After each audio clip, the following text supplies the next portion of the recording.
I feel like I've always known Jesus. I feel like he's always been a part of my life. I've never known a time where I haven't had that as part of my life. But I feel like the moment that it became very real to me, and it became like this is how I'm going to live my life, was probably when I was about 10, and I was at a Christian camp, and the kids work invited people up to give their lives to God, and I felt that was the right thing for me to do, and we went for it.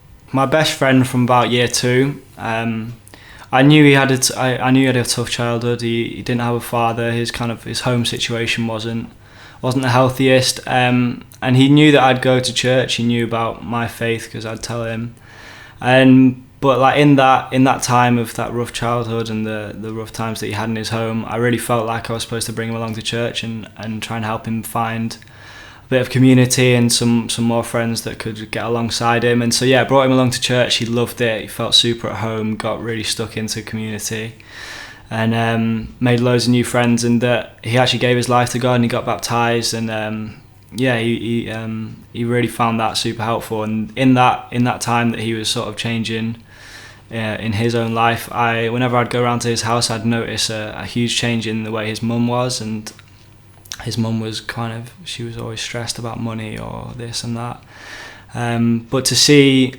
Jamal change like that, and then because of the change that he had in his life, that impacted on his mum, I thought that was pretty cool. I think when culture just screams at you and it's coming at you from all different angles, it's very difficult to sort of stand by yourself and step out in your faith. And so it was a tough time with me in that, when I was like 11 in year 7, that kind of transition from year 6 to year 7, I found it very difficult to be myself, and I felt like I had to conform to what other people kind of wanted me to be like in order to be popular or liked or seen as the funny one. So I fell in with the wrong crowd, and I got up to some things that I really didn't want for my life, but I still went ahead with it anyway. And I think that was the case, that I knew it was wrong, but I didn't really see any other option at that time. But there was a definite transition in sort of year 9 to year 10 where I really felt that wasn't what I wanted for my life, and I chose to step away from that. Yeah, each day is very different. Each day comes with very new, different challenges. But I think for every single day, it's a case of I know exactly who I am. I know my identity, and I know that's because I know who he says I am.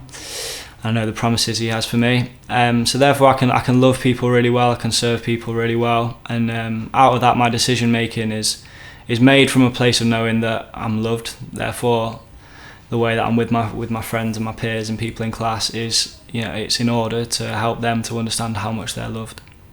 For me, I just want this generation just to be a generation of people that they know exactly who they are. They know their identity in God, and that they wouldn't be afraid to be bold and to step out, and to just them little acts of courage that seem really tough, but they pay off big time. And I just want to see kids know that and own that, and live it out to the fullest potential.